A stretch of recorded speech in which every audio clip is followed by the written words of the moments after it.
kulanti wacan dhegaystayaal ku soo dhowaada sheekada maalmihii tegey iyo qaybta toddobaad waxaa qoray sheekadan wariya maahir jaamaca aadam waxaana aqrinaya marakan anigoo ah ciise maxamuud ciise. wax yar oo buuq ah oo ay sameeyeen dadkii yimid cisbitaalka iyo guux xoog leh oo ka dhashay hadalkii ibraahim ka soo yeeray ee ahaa in loo raadiyo xaaskiisa ikraan ayaa markiiba kalifay in aniga iyo Fardowsa oo bannaanka fadhina nala su'aalo aaway ikraan. kadib Fardowsa ayaa hadashay oo ku tiri ikraan way imanaysaa oo boorsadeedii waatan waxayna aaday guri eedadeed oo degmadan ku yaal. kadib waxaa noo timid qoladii oo ay hogaaminayso qof dumar ah oo aan siin karo sifo la mid ah hogaamiye kooxeedyadii soo maray dalka. waxaynana tiri keena ikraan boorsadeeda. waxaan ku nidhi waa ammaano qof nooga tegay ma dhiibi karno laakiin si xoog ah ayay kula wareegeen boorsadii. ma moodaa inaan nahay aniga iyo Fardowsa laba war moogayaal ah oo xukun sugayaal ah weliba sita cadaymihii sahli lahaa in lagu helo fal kasta oo lagu tuhmi lahaa.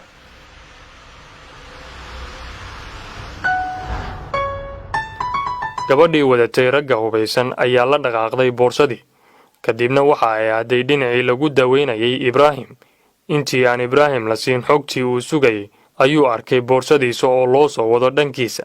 kadibna wuxuu sugayay in qofka boorsada wada ay gadaashiisa ka soo muuqato ikraan, laakiin gabadhii tolkiisa ahayd iyo maleeshiyadii ilma adeertii ahayd ruuxna ma wehelin. dareen ahaan wuu isbedelay. inta aan waxba loo sheegin ayuu yidhi aaway ikraan. waxaa lagu yidhi ikraan waxay gaartay xaafad eedadeed oo degmadan deggan, waana tan boorsadeedii oo asxaabteeda ayaan ka soo qaadnay.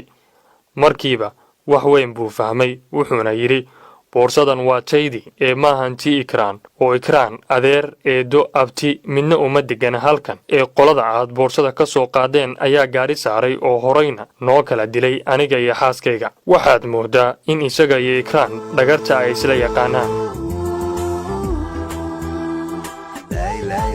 intaas markuu ilmada raaciyey oo hinna isku celinayo weliba xanuun uu u dheeryahay ayay tolkiis kacdoomeen. markiiba gabadhii hogaamiye maleeshiyada ahayd oo cadhaysan iyo ciidankeedii oo indhahoodu yahay bar dhiig ah ayaa soo abbaaray bartii ay nooga tageen ee aan fadhinay.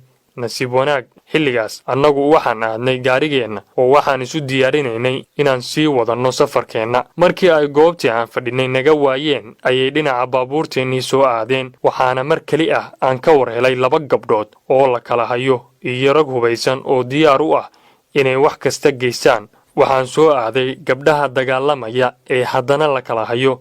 waa Fardowsa iyo gabadhii maleeshiyada wadatay.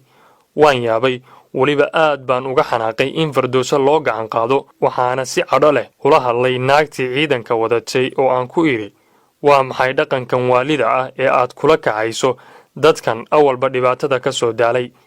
intaas markaan idhi ayaa waxaa barta soo istaagay nin mas-uul ku ah degmada oo isna ciidan kala wata. waxaan filayay inuu dadkan hubaysan naga dulqaadi doono annagana naga xaalmarin doona wixii dhacay, laakiin wuxuu yidhi wax baabuur ah oo caawa ilaa beri bixi kartaa ma jiraan. wiilkaas iyo gabadhaasna soo raaca gaarigan. waa aniga iyo Fardowsa. laakiin aniga ayaa murmay oo idhi sabab maxaan u raacaynaa gaarigaas? dad shacab ah ayaan nahay, rakaabkeenna ayaan ka mid nahay. maxaa dheeri ah oo aad rabtaan halkan ka sheega. ninkii mas-uulka ahaa wuxuu ku soo celiyey soo raaca gaarigan. waxaan anna ku celiyey haddaad rabtaanna toogta, haddii kalena halkan nagu waraysta. kadib dad badan ayaa isku soo xoomay si ay doodan u dhegaystaan. ninkii degmada ka mas-uulka ahaa ayaa yidhi dacwad baa la idiin qabaa. arrintaas weli aniga iyo Fardowsa ruuxna ma fahmin. waxaan ku idhi haddii ay dacwad tahay dee ciddana dacwaysay noo sheega. waa Ibraahim waxaa meel agteeda ah ka tiri hadalkaas islaan gaaban oo xoog leh oo wadata koox maleeshiya ah. waa gabadhii aan ka qabtay ayada iyo Fardowsa. waxaan idhi Ibraahimkee?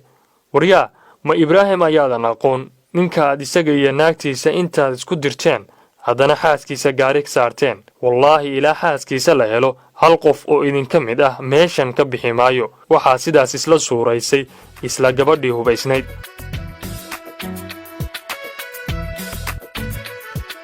markaan eegmadu waa aniga iyo Fardowsa oo indhaha meel sare isaga baaqnay ileen dood baa socota hadal la isku difaaco waa muhiim marka way ka fursan weyday inaan dhaho ma gabadh reerahoodii aaday awgeed ayaan annagu xabsi ugu jirnaa su'aasheeda waxay keentay xujo aad u adag waayo waxaan horay u niri Ikraan waxay aaday eedadeed bal waayahay Ikraan guriga eedadeed ay aaday nageeya waa hadalka ka soo yeeray islaantii hubeysneed oo ay hadalkaas ku raaceen dhammaan dadkii kale ee goobta joogay Fardowsa ayaan idhi ayadoo la wada maqlayo Fardowsa miyay kuu tilmaantay Ikraan guriga eedadeed Fardowsa waxay tiri maya maba kala aqaan halkan maxay ii tilmaantaa haddaba waxaan si toos ah goobta uga idhi ma naqaano guri hooyadeed iyo mid eedadeed waana taas gabadhii ay boorsadeeda u dhiibatay ee ay tiri maxaa hadalkaas iga soo yeerisiiyey waayo waxaa agteeda taagan gabadhii gaabneyd oo durba inta ah wax mashxarad la moodo ku dhufatay tiri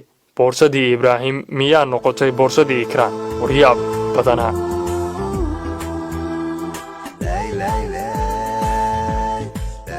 si toos ah waxaan daqiiqadiiba u fahmay inaan ka shallayn doono saaxiibtinimadeeni dhammaan inta aan soo wada safraynay waayo baxsadka Ikraan wuxuu si toos ah ugu ekaaday sida inaan aniga iyo Fardowsa ka shaqaynay ugu dambeyn doodeeni waxay noqotay in aanay gaadiidkeenu bixin ilaa gabadhaas la helayo aniga iyo Fardowsana aan rakaabkeena la joogno laakiin dusha ay nagala socdaan arrintaas waxay ahayd fursad aan anigu ka faa'iideysan karo maadaama aan shirqool bartanka u galnay naaninkan kuma qabo oo wadaad waalan baa isu kiinmeeriyey markhaatiyo ma jirin gabadha yar ee quruxda badan baa tahay ee isaga carar meesha intuu dhaawac yahay ninkan xayraanka ah sidan waa fikirka uu naga qabo Ibraahim inaan ku niri Ikraan labadeenan sida awgeed wuxuu hadba reerkiisa ku soo xoojinayaa shakiga labadeenna anigana waxaan qaatay durbadiiba go'aan oo waxaan ku iri Fardowsa saacadan kadib labadeenu waan isqabnaa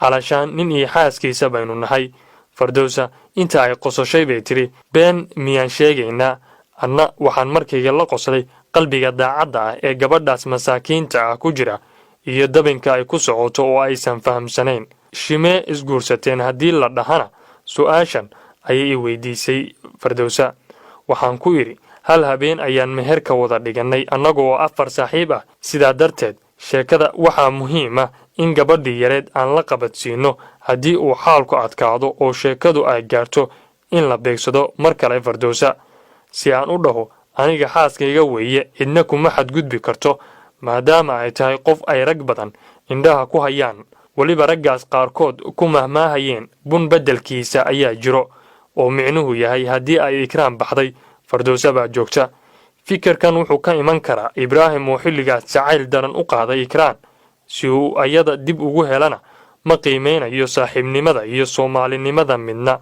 wuxuu isku dayay inuu na tuso awoodiisa qabiil habsigelinta qoyskiisa ayaa dhan walba naga haysay wax kasta Ibraahim wuu dhayalsaday wuuna sahashaday qiimaha saaxiibtinimada qorshaha dhan walba wuu ka socdaa qolo walba waxbay sii diyaarsanaysaa aniga aad buu ii dhibayaa walaaca Fardowsa iyo gabadha yar ka muuqda waxaan doonayaa inaan u ragbadsado hawshan oo aan sameeyo xidhiidho ugu yaraan xakameeya awoodda maamulka deegaanka ee la soo safanaysa 2 shakhsi oo ishaya midkood taasna waa mid aan anigu samayn karo laakiin maahan waqtigeedii hadda oo waa inaan la sugaa xilligeeda haddii laga fursan waayo